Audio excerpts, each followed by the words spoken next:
I think it was about the 7th time because the sheriff actually has to bring you these papers and hand them to you saying your house is going up for auction at the courthouse, is when I sat the kids down and I was like, "Guys, like, I have to get a 4th job, and we're cutting out all your beloved activities." Oh my So, gosh, like, as a mom, that part yeah, is what stings the most, right?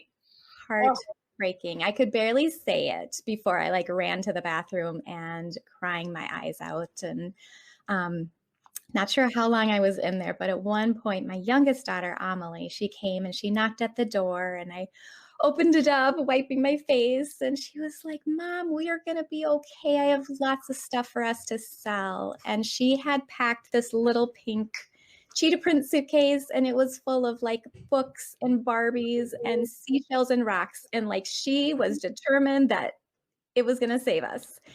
But, as difficult as that was, it was like the day also that just really changed everything because I'm like, "Okay, I have got to figure out what's going on here, understand my own money stories, my own limiting beliefs. Why am I in this situation? Why am I being held back?"